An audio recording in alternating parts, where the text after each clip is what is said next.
Assalamualaikum warahmatullahi wabarakatuh. Innal hamdalillah nahmaduhu wa nasta'inuhu wa nastaghfiruhu wa nastahdihi wa natubu ilaih wa na'udzu bihi min shururi anfusina wa sayyiati a'malina may yahdihillahu fala mudilla lahu wa may yudlil fala hadiya lahu. Asyhadu an la ilaha illallah wahdahu la syarika lahu wa asyhadu anna Muhammadan 'abduhu wa rasuluhu sallallahu alaihi wasallam wa ala alihi wa sahbihi ajma'in. Wa sallama tasliman katsiran jazila wa ba'd. أمسينا وأمسى الملك لله والحمد لله لا شريك له لا إله إلا هو وإليه المصير. Hadirin jamaah salat maghrib rahimakumullah. Syukur alhamdulillah di sore hari ini kita bisa bermajelis. Kita berada di pekan pertama di tahun baru 1445 Hijriah ya. Semoga kita senantiasa dilimpah curahkan kebaikan dan keberkahan. Allahumma amin. Hadirin, sore ini kita akan membahas terkait sekolah hijrah dalam perspektif Al-Quran. Ya, sebelum kita masuk pada hijrah dalam Al-Quran, kita akan sedikit membahas kata hijrah dari sisi bahasa yang insya Allah kita sama-sama sudah sering mendengar dan mengkajinya terkait dengan itu. Dalam Qamus Al-Munjal Wasim disebutkan bahwasanya hijrah dari kata hajar yang berarti intaqala atau berpindah ya, atau taroka al-balad meninggalkan negeri. Ya, dalam Al-Quran kita mendapati ada 5 macam jenis hijrah. Yang pertama yang ada pada surah Al-Muddathir ayat 5 yang Allah sebut dengan kalimat dalam ayatnya warrujja fahjurnya, dan tinggalkanlah segala perbuatan keji. Nah, artinya di sini kita bisa mengambil pelajaran bahwasanya orang yang hijrah itu mereka tidak sekedar meninggalkan tempatnya, mereka tidak sekedar meninggalkan negerinya, tapi termasuk mereka yang meninggalkan keburukan dan kemaksiatan juga termasuk dalam kategori hijrah. Jadi Al-Muddathir ini memberikan penjelasan bahwasanya hijrah mengarah pada dari kemaksiatan menuju pada kebaikan, gitu ya. Pada warrujja fajur pada ayat yang kelima di surah ini. Nah, kemudian hadirin pada ayat yang lainnya di surah An-Nisa ayat 34 kita mendapati ada istilah hijrah juga. Nah, hijrah pada ayat ini, di ayat yang ke-34 ini memberikan penjelasan terkait hijrah yang diartikan menjauh, artinya seorang suami menjauh dari istri. Nah, ada apa seorang suami dinyatakan menjauh dari istri kok dikatakan hijrahnya? Nah, hadirin, dalam ayat yang ke-34 ini Allah menjelaskan bahwasanya ar-rijalu qawwamuna 'alan nisa, laki-laki menjadi pelindung kaum wanita. Bima faddalallahu ba'dhum 'ala ba'd, dengan kelebihan yang Allah berikan pada masing-masing di antara mereka. Wa bima anfaqu, dan dari infak atau belanja yang diberikan oleh mereka atau para suami, min amwalihim, dari harta mereka. Fas-salihatu qanitat, adapun wanita-wanita salihah yang mereka adalah wanita yang patuh, hafidhatul lil ghaibi, mereka menjaga dirinya ketika suaminya tidak ada di rumah. Bima hafidhallah, sebagaimana apa yang Allah jaga. Nah, hadirin, ini terkait kata wahjuruhunna pada ayat ini nanti dijelaskan. Wallati takhafuna nusyuzahunna, adapun wanita-wanita yang kalian khawatirkan nusyuz mereka, fa'iduhunna, maka nasihatilah mereka, wahjuruhunna, dan pisahkan mereka, fil madhaji, dari tempat tidur, wadribuhun, dan pukullah mereka. Nah, hadirin, pada kata wahjuruhun, berpisah ini yang kemudian bisa diartikan bahwasanya hijrah juga bisa diartikan berpisah. Tapi berpisah ini adalah untuk kebaikannya. Nah, ada apa dengan hijrahnya suami dari seorang istri? Nah, di sini terkait dengan nusyuz yang dikhawatirkan. Nah, apa kemudian contoh dari nusyuz seorang istri itu? Ya, kalau seorang istri itu memasukkan tamu yang tidak disukai oleh suaminya, maka itu termasuk dalam kategori nusyuznya. Ketika suaminya tidak ada, ya, tetapi mereka memasukkan laki-laki yang tidak disukai suaminya, maka termasuk nusyuz. Nah, hadirin, laki-laki yang tidak disukai suami ini seperti apa? Apakah karena seorang suami ini benci dengan laki-laki itu? Belum tentu. Tapi ketidaksukaannya karena syariat ya. Ya, jadi kita ambil contoh saudara suami gitu ya, berarti ipar istri ya. Nah, itu termasuk seorang yang tidak disukai suami ketika suami tidak ada di rumah sementara istri ini mengizinkan masuk iparnya gitu ya. Itu termasuk di antaranya. Ya, jadi artinya tidak disukai ini bukan berarti seorang suami ini punya permasalahan dengan orang-orang itu, tidak. Tetapi itu bentuk kehati-hatian seseorang bahwasanya yang bukan mahram mereka tidak bisa berdua-duaan karena amat berbahaya ya. Bahkan Rasulullah SAW pernah mengingatkan bahwasanya ipar-iparmu adalah ular-ular bagimu. Ya, kenapa demikian? Karena bisa terjadi apa saja dan biasanya orang-orang yang melihatnya, orang-orang yang memperhatikannya menganggap biasa. Oh, itu adiknya. Oh, itu kakaknya. Oh, itu saudara iparnya. Jadi tidak dianggap ada masalah di sana. Bisa dibayangkan jika orang lain yang ada di situ pasti mereka akan bertanya-tanya, siapa si fulan yang masuk ke rumah fulana itu? Ya, tapi kalau saudara iparnya biasanya masyarakat tidak begitu membicarakannya. Jadi sehingga itu dianggap posisi-posisi aman bagi mereka untuk tadi bisa terjadi apa saja ya, dan kasus-kasus terkait dengan itu ternyata tidak sedikit ya. Nah, hadirin, kita mungkin pernah mendapati berita di Mesir terkait dengan seorang supir taksi yang dia ini juga menempatkan adiknya, ya, berarti ini adalah saudara ipar dari istrinya, adiknya ditempatkan di rumahnya, gitu ya. Alasannya untuk mencari pekerjaan sehingga sebelum adiknya itu mendapatkan pekerjaan dia menetap di rumah kakaknya itu ya. Nah, masalahnya kakaknya ini setiap waktu keluar gitu ya. Jadi di rumah hanya berdua-duaan saja dengan istrinya. Dan ini dalam syariat tentunya tidak boleh terjadi ya.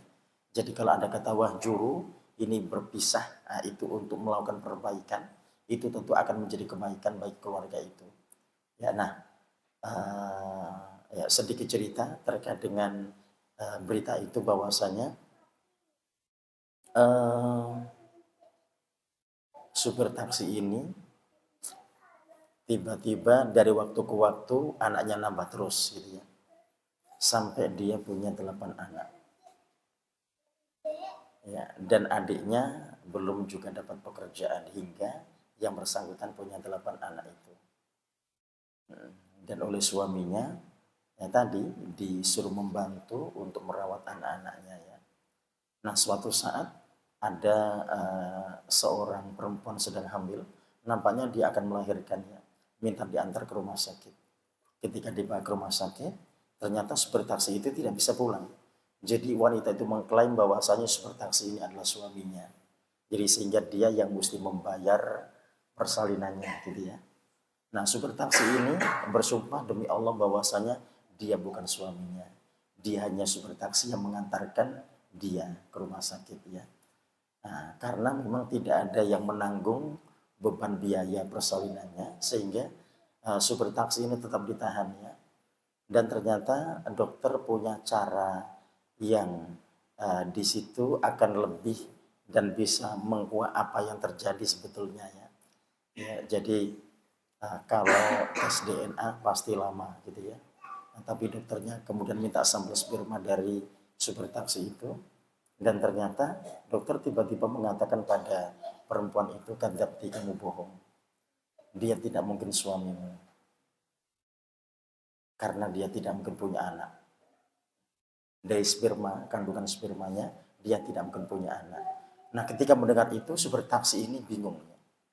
Dia tidak mungkin punya anak, tapi di rumahnya dia punya 8 anak. Nah, jadi dia tidak lagi bingung dengan administrasi di rumah sakit, yang dia bingungkan adalah dia punya 8 anak di rumahnya. Setelah pulang, dia bertanya pada istrinya, anak-anak itu anak-anak siapa? Ya, anak-anakmu. Kadzabti, kamu bohong. Nah, lama-kelamaan terkuak ya bahwasanya itu anak adiknya. Itu anak dari adik sang suaminya. Ya. Nah, hadirin, nah itu yang kemudian disebut oleh Rasul bahwasanya ipar-iparmu antar ular bagimu. Jadi itu termasuk laki-laki yang tidak disukai oleh suami. Gitu ya. Kenapa? Karena dia bersama perempuan itu bukan mahram. Gitu ya. Dan biasanya masyarakat menganggap biasa karena itu adalah keluarganya. Dan disitulah kemudian kita dapati syaitan-syaitan bisa masuk, bisa membuat fitnah-fitnah di antara mereka. Jadi sehingga ketika terjadi ada kasus-kasus yang demikian gitu ya. Jadi seorang istri memasukkan tamu atau orang yang tidak disukai suaminya, maksudnya adalah ya dia bukan mahramnya di situ gitu ya. Maka di situ mesti fa'iduhunna, mereka diberikan peringatan atau dinasihati. Ya, kalau ternyata tidak ada perubahan maka wahjuruhunna. Nah, wahjuruhunna yang berpisah. Jadi berpisahnya adalah dalam rangka untuk mendapati kebaikan di situ ya. Ya, boleh jadi dengan berpisahnya berpisah ranjang ini, maka istri bisa sadar dan yang tadinya tidak baik kemudian bisa menjadi baik. Ya. Nah, ini yang kemudian diperjelas terkait dengan ayat 34 dalam surah An-Nisa ini, bahwasanya ini termasuk di antara mana hijrah, bahwasanya seorang suami rela pisah ranjang dengan istrinya dalam rangka untuk bisa mendapatkan kebaikan-kebaikan itu. Kalau seandainya nasihat tidak bisa didapati dan tidak bisa merubah yang bersangkutan, maka wahjuruhunna, berpisah atau pisah ranjang itu bisa menjadi solusi selanjutnya ya. Nah, berikutnya hadirin, selain dari berpaling dari istri yang di situ juga dimaknai sebagai hijrah, maka pada ayat selanjutnya di surah Al-Muzammil ayat 10 ini Allah menjelaskan terkait wasbir ala ma yaquluna wajurhum hajran jamila ya. Jadi bersabarlah engkau Muhammad terhadap apa yang mereka katakan ya, dan tinggalkanlah mereka dengan cara yang baik. Nah, ini perintah Allah pada Rasulullah untuk meninggalkan orang-orang yang mereka melukai hati Rasulullah gitu ya. Nah, jadi termasuk meninggalkan ini juga bagian daripada hijrah. Artinya tidak selalu hijrah itu dimaknai dengan berpindah wilayah atau berpindah negeri, tapi juga termasuk jadi meninggalkan orang-orang yang suka melukai hatinya.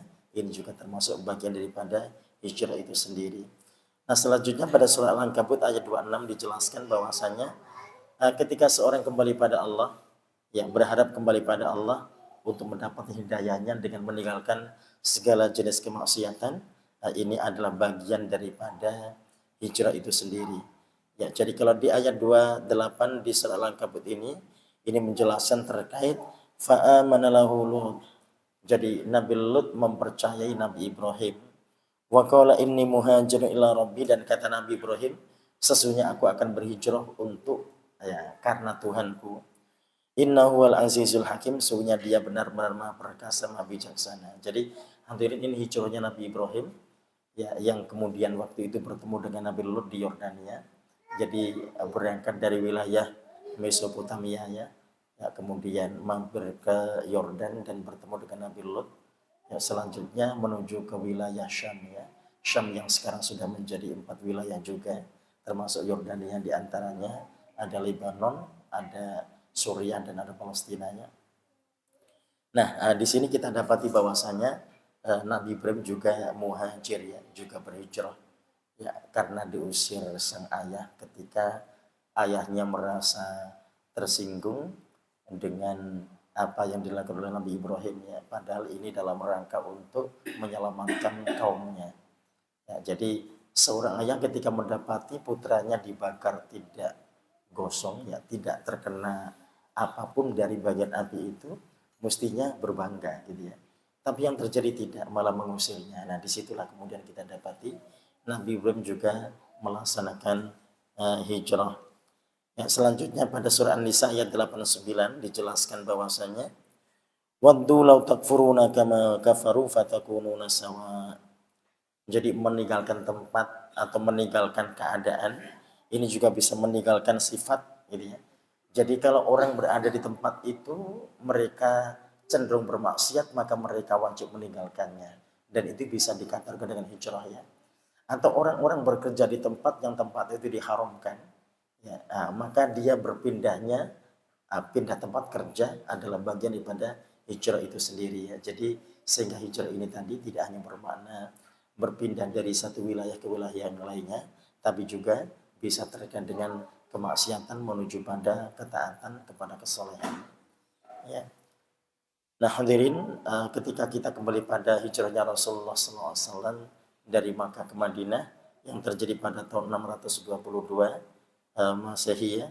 Ya, nah di sini kita mendapati masa-masa di mana yang biasanya melindungi Rasulullah sudah wafat ya, dan itu adalah Abu Thalib sang paman dan juga Khadijah radhiyallahu anha gitu ya. Ya, nah disitulah kemudian kita dapati Rasul kemudian diusir oleh kaumnya, dan itu seperti yang pernah disampaikan Waraqah bin Nawfal ketika wahyu pertama turunnya.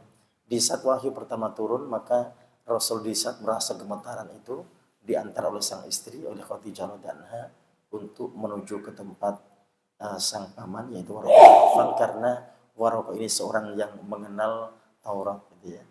Ya, ketika dijelaskan apa yang terjadi, ternyata sang paman mengatakan bahwasanya, wahai Muhammad, ini adalah tanda kenabian.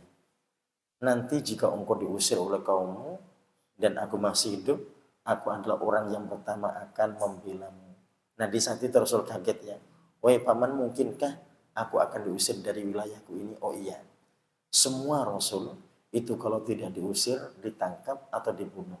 Tidak ada dibiarkan oleh kaumnya. Jadi makanya hijrahnya Rasulullah SAW ini benar-benar persiapannya sudah matang sejak awalnya.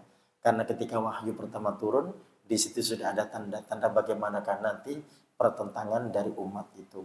Ya, jadi sebelum Rasul mendakwakan Islam, maka orang-orang Quraisy sangat percaya pada Rasulullah, sehingga Rasul disebut oleh mereka dengan Al-Amin ya, orang yang sangat terpercaya, tidak pernah dusta, selalu jujur. Tapi ketika Rasul mendakwahkannya, baru kemudian kita dapati pertentangan-pertentangan yang luar biasa di sana hingga terjadi pengusiran besar-besarannya. Nah, ketika pengusiran terjadi, ini kemudian Allah menetapkan untuk hijrah ke Madinah, dan itu tidak hanya berlaku bagi Rasulullah ya, tapi juga berlaku bagi kaum muslimin yang lainnya yang mereka berada di Makkah. Dan ini memang bukan peristiwa pertama hijrahnya kaum muslimin ya, karena sebelumnya ada hijrah ke Habasyah ya. Ya, jadi ini adalah hijrah terakhir yang terjadi dalam perjalanan Rasul dan para sahabat.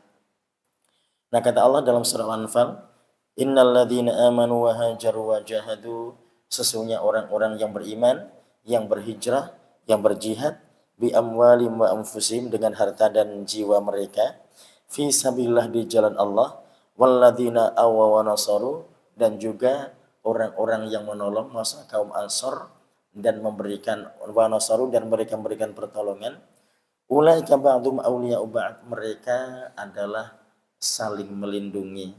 Ya, jadi orang-orang Muhajirin dan orang-orang Ansar berarti mereka punya kewajiban saling melindungi dalam peristiwa hijrah ini.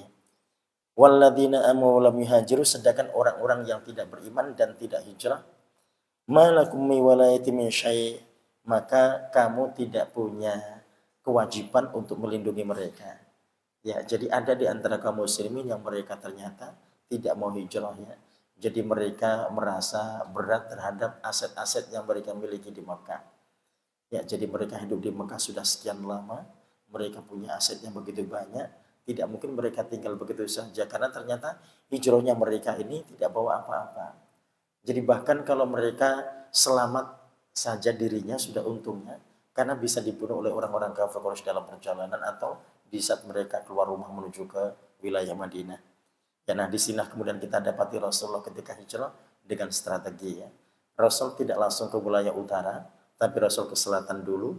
Rasul menuju ke Jabal Thur, yang di situ ada gua yang kemudian kita kenal dengan Gua Thur ya. Jadi itu yang tidak pernah diprediksi oleh orang-orang kafir Quraisy bahwasanya Rasul berada di wilayah Thur ya. Ya, nah setelah dinyatakan aman, baru Rasul berangkat menuju Madinah. Jadi kalau seandainya di waktu itu Rasul langsung berangkat ke wilayah utara, itu dipastikan akan ketangkap ya. Tapi karena Rasul ke wilayah selatan dulu memastikan situasi.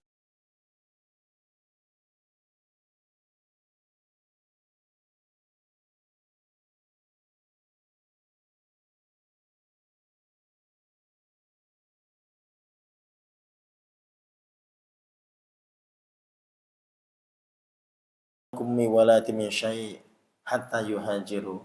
Ya, kamu tidak punya kewajiban untuk melindungi mereka sampai mereka berhijrah. Wa ini stansorukum, tapi jikalau mereka minta pertolongan pada kamu sekalian, fit dini terkait dengan agama, fa'alaikum menasur, maka tugasmu adalah menolong mereka, illa ala qaumin bainakum ma bainahum mitsaq, kecuali terjadi pada kaum yang sudah ada perjanjian di antara mereka. Wallahu bima ta'maluna basir, dan Allah Maha melihat terhadap apa yang kalian kerjakan. Ya, jadi hadirin ini terkait dengan mereka yang tidak hijrah ternyata tidak menjadi tanggung jawab umat Islam, ya. Tidak menjadi tanggung jawab Rasulullah, tidak menjadi tanggung jawab para sahabat, tidak menjadi tanggung jawab orang-orang Ansar, gitu ya. Jadi sehingga kemudian mereka-mereka ini pada akhirnya yang tidak hijrah itu mendapatkan malapetaka di Makkah. Ya, nah ini terkait dengan keimanan hadirin bahwasanya kaum muslimin ketika mereka telah ditetapkan hijrah, maka mereka mesti berangkat, gitu ya. Karena Allah jamin mereka-mereka ini akan mendapatkan ganti yang jauh lebih baik daripada apa yang mereka miliki di Makkah. Jadi aset-aset yang mereka tinggalkan itu insya Allah Allah akan ganti dengan ganti yang lebih baik. Dan ini adalah masalah keimanan, gitu ya. Jadi kaum muslimin yang benar-benar beriman, mereka tentunya akan melaksanakan hijrah itu. Dan betul adanya hadirin, mereka-mereka yang tidak hijrah kemudian mereka ini bergabung dalam perang Badar, yang mereka-mereka berada di kubu musuhnya. Jadi kaum muslimin yang tidak hijrah, mereka berada di kubu musuh.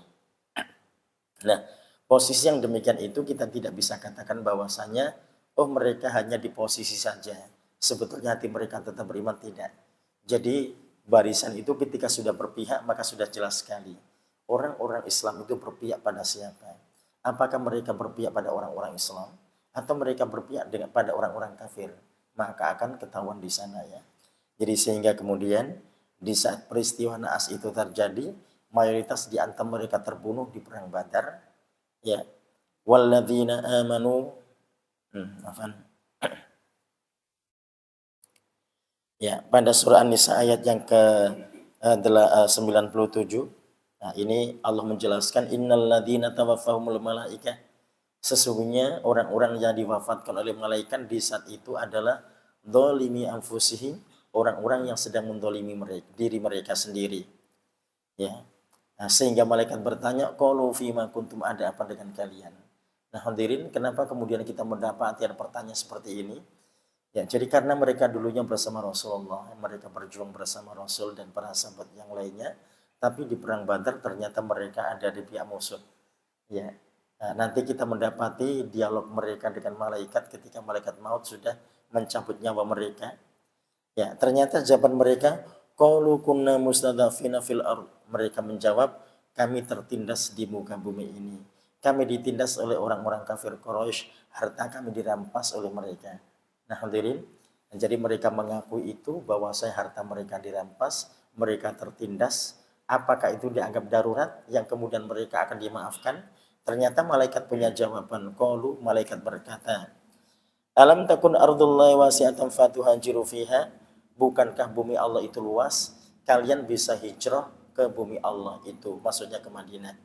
Ya, jadi karena mereka sudah diwajibkan hijrah tapi tidak berangkat, sehingga mereka ditimpa malapetaka. Nah, apa yang terjadi ketika mereka mati? Ya, setelah dialog terjadi, faulaika ma'wahum jahannam, tempat tinggal mereka adalah neraka jahanam. Ya, jadi mereka pernah beriman, mereka juga sudah melaksanakan sholat, ya, karena perintah sholat sudah turun ketika itu di saat kaum muslimin hijrah ke Madinah. Hanya saja bedanya sebelum hijrah sholat itu dilaksanakan subuh 2, zuhur 2, asar 2, maghrib 3, dan isya 2 rakaat, ya. Jadi tidak ada yang 4, ya. Nah, peristiwa hijrah ini yang kemudian Rasul dan para sahabat, ya, menambah untuk yang mukim menjadi 4 untuk zuhur, 4 untuk asar, 4 untuk isya. Untuk yang musafir tetap seperti semula. Jadi artinya sahabat-sahabat atau kaum muslimin yang mereka berada di perang Badar ini, yang mereka mati, ini mereka sudah melaksanakan sholat, ya. Ya, jadi sebagaimana wahyu ketika diturunkan mereka melaksanakan sholat-sholat itu. Ya, nah lantas bagaimana kan nilai pahala sholat mereka? atau pahala-pahala kebaikan mereka yang lainnya, kok mereka ditetapkan berada di neraka jahanam. Wasat masiro, yang itu merupakan seburuk-buruk tempat tinggal atau tempat kembali. Ya, ini Rasul mengumpamakan bahwasanya kemaksiatan mereka untuk tidak hijrah itu adalah bagaikan api, gitu ya. Sementara ibadah-ibadah yang mereka lakukan, nah, itu bagaikan kayu. Jadi kayunya sudah habis dimakan api. Ya, jadi mereka masuk neraka jahanam ketika mereka benar-benar ada di pihak musuh. Nah, hadirin. Jadi ini pelajaran di 97 surah An-Nisa ini bahwasanya mereka mengaku pada para malaikat bahwasa mereka ditindas, mereka dipaksa untuk berada di kubu orang-orang kafir Quraisy dalam perangnya. Ya, nah ini yang kemudian kita akan bertanya-tanya hadirin. Bagaimanakah hukuman bagi orang-orang Islam yang mereka tidak dipaksa, mereka tidak ditindas, tapi mereka dengan sadar diri membela musuh-musuh Allah, gitu ya. Jadi mereka tidak membela perjuangan kaum muslimin, tapi mereka membela musuh-musuh Allah. Jadi tak terbayang betapa berat hukuman yang akan Allah berikan pada mereka. Jadi mereka-mereka di 97 ini saja yang mengakui kalau mereka ditindas, ya itu tidak sesuai dengan keinginan mereka sebetulnya, tapi tetap mereka dinyatakan berada di neraka jahanam. Jadi karena muslim itu tidak boleh abu-abu, ya. Jelas mereka ada di ashabul yamin atau ada di ashabul shimal. Mereka bersama kaum muslimin atau mereka bersama musuh. Jelas sekali, gitu ya. Jadi kalau bersama kaum muslim berarti mereka dalam keimanannya. Kalau ternyata mereka ada di barisan musuh, otomatisnya mereka sudah menjadi musuh Islam.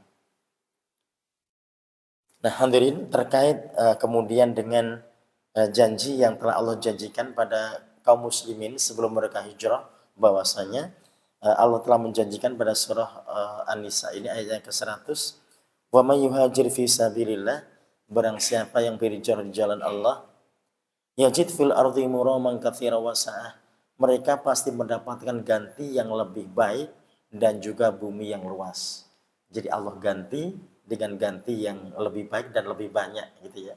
Nah, itu orang-orang yang beriman, yang yakin, pasti mereka akan lebih memilih hijrah dibandingkan mereka menyayangi aset-aset mereka yang ada di Makkah. Tapi jika mereka tidak beriman, memang akan sulit, ya. Pasti mereka akan lebih sayang dengan harta mereka yang ada di Makkah itu. Ya, jadi keimanan tidak bisa dipaksakan, ya. Kalau orang-orang yang tidak percaya pasti sulit untuk diberikan pengertian. Ya, padahal Allah telah menjelaskan bahwasanya yang berhijrah di jalan Allah maka dipastikan mereka akan dapatkan muraman katsira wasa'ah. Jadi ganti yang lebih banyak dan tanah yang lebih luas. Wa may yakhruj min baiti muhajiran ila Allah wa rasulih, dan barang siapa yang keluar dari rumahnya dalam rangka untuk berhijrah pada Allah dan Rasulnya atau karena Allah dan Rasulnya, thumma yudrikul maut, kemudian dia ditimpa kematian. Jadi kalau seandainya mereka mati dalam perjalanan, maka faqad waqa'a ajru Allah, maka pahalanya telah ada pada Allah. Jadi meskipun mereka belum sampai Madinah, tapi dipastikan mereka-mereka ini akan mendapatkan nilai pahala hijrah, ya, yang mereka insya Allah mendapatkan surganya. Wa kana Allahu ghafurur rahim, dan Allah itu Maha Pengampun Maha Penyayang. Dan hadirin, mereka-mereka akan diampuni dari dosa-dosanya kalau seandainya mereka mati dalam perjalanan, gitu ya. Ya, jadi sehingga mereka dinyatakan masuk surganya Allah.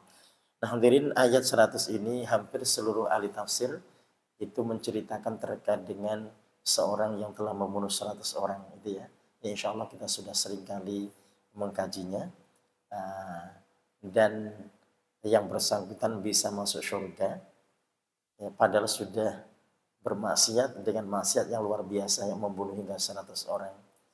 Ya, nah hampir semuanya menjelaskan terkait dengan itu, ya. Ya, bahwasanya memberikan contoh ada seorang pelaku kemaksiatan tapi dia mendapatkan surganya Allah. Nah, ini kalau dikaji dari sisi hijrah, hadirin, sebetulnya orang itu memang niat hijrah dari waktu ke waktu, ya. Dari pembunuhan pertama yang dilakukannya, itu dia ingin hijrah, dia ingin bertaubat pada Allah, ya, meninggalkan kemaksiatannya itu dan memperbaiki dirinya.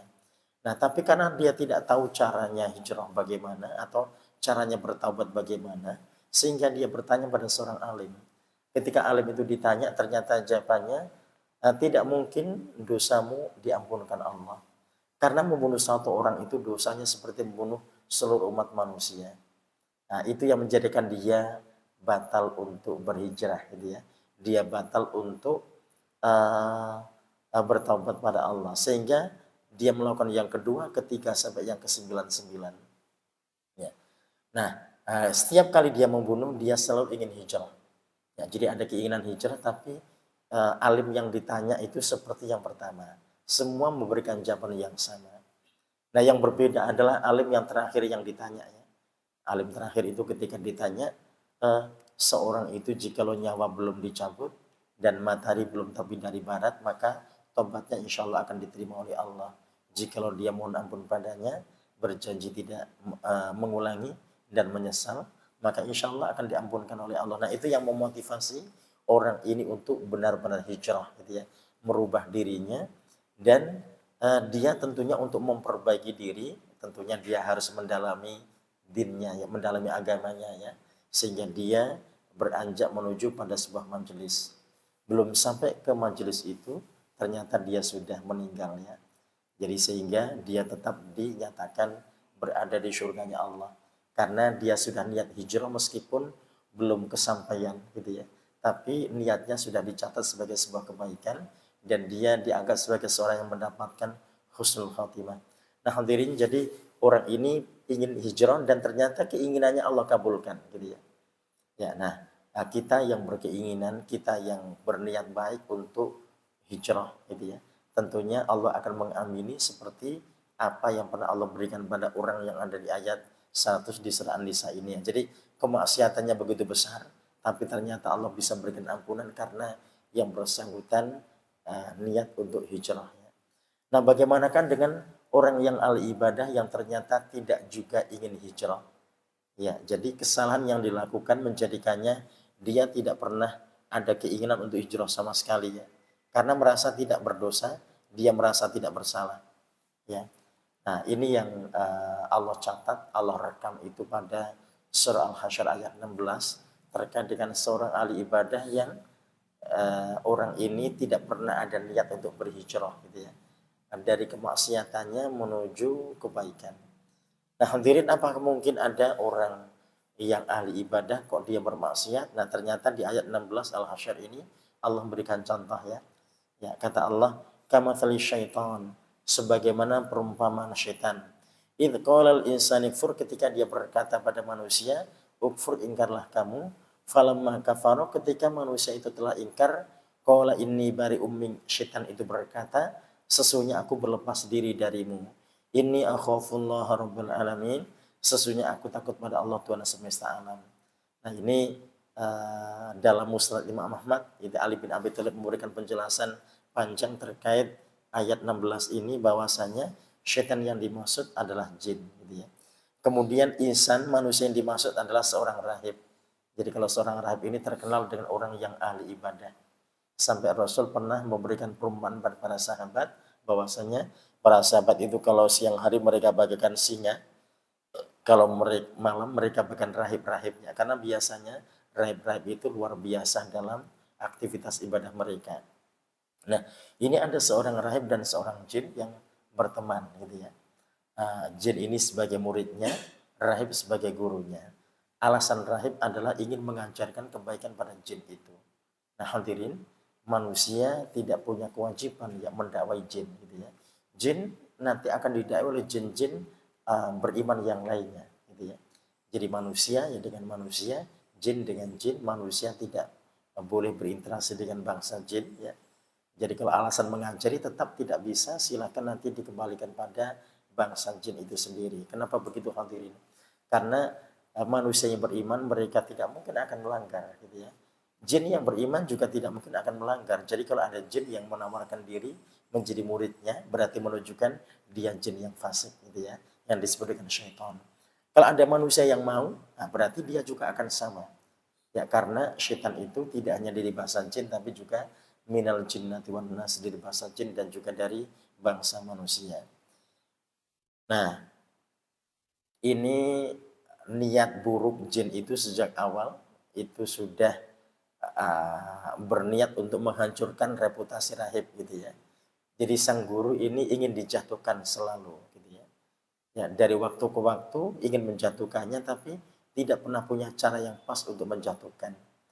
Nah, di usia pembelajaran mereka yang sudah siti nasana 60 tahun, 60 tahun ini waktu yang singkat ya, bukan waktu yang singkat, waktu yang lama bagi kita. Ya, 60 tahun ini ada usianya Rasulullah dari perhitungan Masehi gitu ya.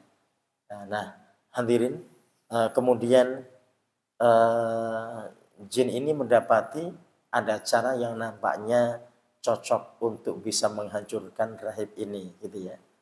Ya, jadi pertemanan keduanya adalah pelanggaran, tapi rahib tidak pernah merasa bersalah, tidak pernah merasa berdosa, dan dia tidak pernah bercita-cita untuk hijrah.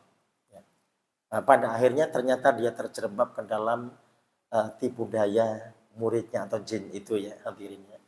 Ya, jadi jin ini mendapati ada keluarga yang anak-anaknya itu sudah yatim dan tapi sudah dewasa ya. Ada 4 saudara laki-laki dan ada 1 saudari perempuan.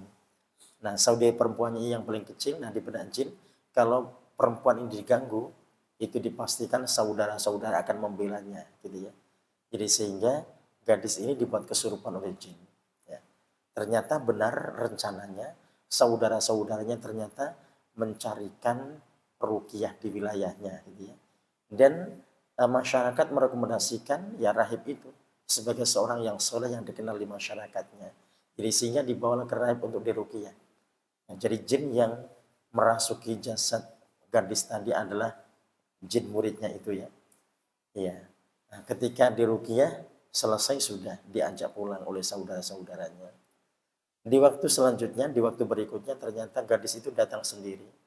Dia berterima kasih pada rahib, tapi terima kasihnya bukan hanya dengan ucapannya, dia melepaskan pakaian-pakaiannya, sehingga terjadilah perzinaannya.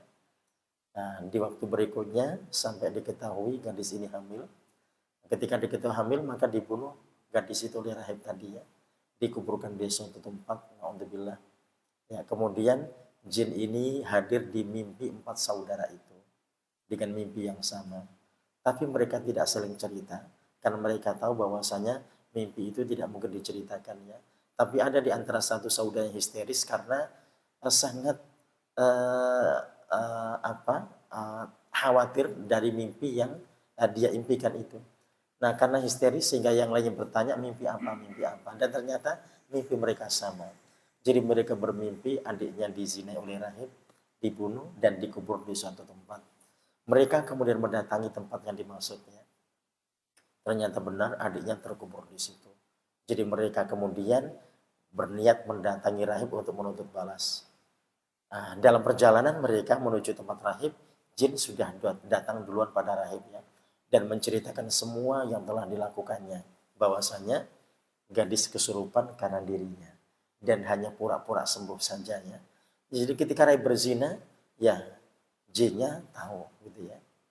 Ya, sampai kemudian karena gemetar rahib ini mendapatkan informasi dari murid yang selama ini diajarinya gitu ya, yang ternyata mencelakainya.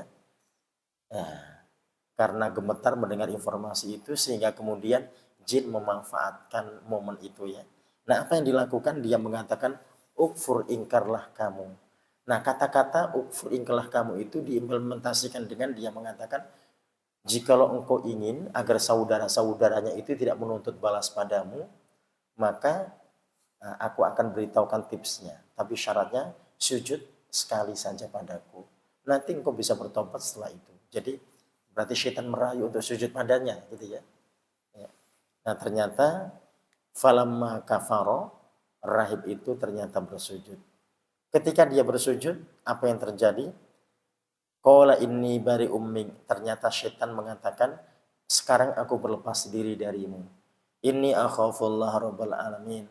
Aku takut pada Allah Tuhan semesta alam. Jadi ternyata rahib itu meninggal ketika dia sujud ya. Jadi rasa gemetar gitu ya. Dan rasa takut, pokoknya semuanya bercampur gitu ya. Ketika dia sujud ternyata menjadikan dia langsung meninggal ya hadirinnya. Jadi dia mendapatkan su'ul khotimah. Ya, dan kata-kata syaitan ini yang mengatakan aku berlepas diri darimu, aku takut pada Allah Tuhan semesta alam. Jadi nampaknya dia punya rasa takut pada Allah ya. Tapi kata Allah dalam ayat yang ke-17, fakana akibatahuma, akibat keduanya baik rahib atau jin tadi yang mereka saling belajar dan mengajarkan gitu ya. Ya, yang mestinya tidak boleh dilakukan oleh manusia dengan jin. Manusia silakan dengan manusia, jin silakan dengan jin. Fakana akibatahuma annahuma finnari khalidaini fiha. Dua-duanya berada di neraka dan keduanya kekal di dalamnya. Wa dzalika jazaa'ul zalimin, dan itu balasan bagi orang-orang yang zalim. Jadi jin disebut Allah sebagai makhluk yang zalim. Rahib juga disebut dengan makhluk yang zalim, ya. Nah, hadirin, kalau kita bertanya, mengapa ada ahli ibadah kok sampai bermaksiat hingga berzina dan membunuh gitu ya. Nah, hadirin, ini terkait dengan akidah ya. Akidah ini kan bagaikan pondasi ya. Jadi ibarat bangunan, pondasinya adalah akidah. Nah, kalau pondasinya sudah hancur, sudah rapuh, ini berarti tinggal menunggu waktu saja. Kapan tiangnya nanti akan jatuh, kapan temboknya akan runtuh, kapan atapnya akan jatuh, tinggal menunggu waktu ya. Artinya kalau kita bicara akbarul kabair, dosa yang paling besar adalah ketika orang itu syirik pada Allah. Jadi akidahnya hancur di situ ya. Nah, di bawah kesyirikan itu ada berzina, membunuh, mencuri dan seterusnya gitu ya. Nah, kalau kesyirikan sudah dilakukannya ya dan tidak pernah merasa bersalah, tidak pernah ingin hijrah, maka dosa-dosa besar itu akan gampang terjadi pada diri seseorang. Karena yang paling besar sudah dilakukannya ya, dan tidak pernah ada usaha untuk berhijrah sama sekali. Jadi sehingga dia suatu saat akan mati dalam keadaan bermaksiat itu. Lantas bagaimanakah dengan amal baiknya ya, jadi sholat-sholatnya dan ibadah-ibadahnya? Itu seperti kasus pertama ya, bahwasannya itu seperti orang-orang Islam yang tidak mau hijrah dan mereka mati di perang Badar ya. Jadi amalan rahib ini seperti kayu dan kemudian maksiatnya tadi bagaikan api dan sudah dimakan habis kayu itu oleh api ya. Jadi sehingga tak tersisa di sana. Jadi dia mati dalam keadaan sul khotimah. Nah, hadirin, ayat 100 di An-Nisa tadi dia ingin hijrah ya, dan ternyata keinginannya Allah kabulkan karena dia benar-benar serius. Ternyata dia tidak hanya sekali dua kali ya, dia mencoba sampai sekian banyak gitu ya. Ya, dan Allah menunjukkan hidayahnya bahwasanya pertemuan dengan seorang alim yang terakhir itu ternyata alimnya adalah seorang yang cocok dan pas dalam memberikan fatwanya ya. Ya, jadi tidak seperti alim yang sebelum-sebelumnya. Ya. Nah, hadirin, kesimpulan dari ayat-ayat ini bahwasanya orang yang memang benar-benar niat hijrah, insya Allah Allah akan kabulkan itu jikalau mereka melakukan usaha yang terbaik ya. Tapi kalau orang tidak pernah berusaha untuk hijrah, maka akan celaka di situ. Jadi seorang kadang-kadang mereka bisa bangga dengan ibadah yang telah dilakukannya. Nah, seperti rahib tadi merasa itu sudah surga gitu ya. Dia sudah melakukan kebaikan-kebaikan yang luar biasa, tapi di saat pelanggaran dilakukannya dia tidak sadar kalau itu ada sebuah pelanggarannya. Dia beralibi bahwasanya oh itu sah-sah saja. Kan ini kan dia mengajarkan kebaikan pada jin ya. Tapi pada akhirnya ternyata dia dicelakai dan kemaksiatan-kemaksiatan yang besar itu terjadi dan dilakukan oleh rahib tadi. Ya. Nah, ini hadirin pelajaran yang luar biasa terkait dengan naasnya rahib dan juga naasnya orang-orang Islam yang tidak berhijrah, yang ternyata mereka pada akhirnya masukkan neraka jahanam ya. Jadi sedangkan mereka-mereka yang benar-benar hijrah, ternyata mereka mendapatkan apa yang dijanjikan oleh Allah. Jadi semoga semua kita bisa berhijrah ya, dan hijrah ini tadi karena tidak hanya dipahami untuk berpindah dari satu tempat ke tempat yang lainnya, tapi yang dimaksud di sini adalah kembali pada berhijrah untuk meninggalkan berbagai macam jenis kemaksiatan, dan seorang akan selalu mengevaluasi dirinya apakah pernah ada di antara kemaksiatan-kemaksiatan yang dia belum menghapusnya dengan cara bertaubat ini ya. Jikalau belum, maka tugas mereka adalah menghilangkannya dengan cara bertaubat.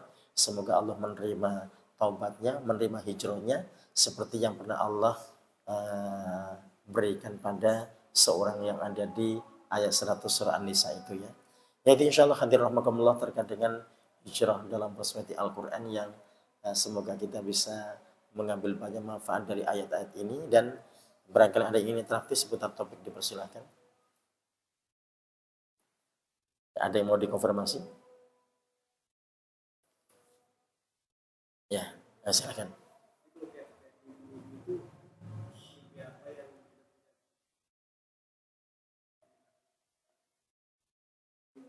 Oh ya, oh ya. Mimpi-mimpi, kalau kita bermimpi memang mimpi tidak boleh diceritakan ya. Jadi kalau orang mimpi buruk maka dia beristighfar pada Allah ya. Jadi mohon diberikan Allah perlindungannya. Jikalau dia mimpi baik, dia tidak perlu berbangga-bangga. Ya, ya, karena mimpi itu mukjizat Nabi Yusuf alaihissalam. Gitu ya. Nah, jadi sedangkan mimpi-mimpi yang lainnya, nah itu tadi bisa jadi jin itu hadir di mimpi-mimpi seseorang gitu ya. Jadi sehingga mereka tidak boleh tadi berbangga jikalau dia mimpi baik, dan dia tidak boleh bersedih ketika dia mimpi buruk. Ya. Nah, adapun mimpi yang benar itu adalah mimpi ketika seorang bertemu dengan Rasulullah gitu ya. Hanya saja begini kemudian, nah, orang atau sahabat kan sudah tahu wajah Rasul ya. Jadi jin tidak mungkin menipunya. Jadi kalau kedatangan Rasul di saat dia tidur, dia bermimpi, berarti insya Allah itu adalah Rasulullah ya. Tapi kalau kita semua, kita kan tidak pernah melihat wajah Rasulullah ya. Jadi sehingga bisa jadi jin itu mengaku-ngaku saja, merasa dirinya adalah Rasul padahal bukan gitu ya. Nah itu fitnah yang bisa terjadi. Jadi sehingga seorang ketika bermimpi baik juga tidak perlu diceritakan ya. Kalau mimpi buruk dia tidak perlu takut, dan dia mesti bertawud yang beristiadah pada Allah dengan a'udzubillahi minasyaitonirrajim atau a'udzubillahi as-samil alim minasyaitonirrajim, atau dengan doa-doa istiadah yang lainnya ketika dia mimpi-mimpi yang buruk. Ya itu insyaallah hadirahmukumullah terkait yang kita bahas di sore hari ini ya. Dan kita akhiri dengan hamdalah dan doa kafaratul majlis. Alhamdulillah rabbil alamin. Wa subhanakallahumma bihamdika asyhadu an la ilaha illa anta astaghfiruka wa atubu ilaik. Wassalamualaikum warahmatullahi wabarakatuh.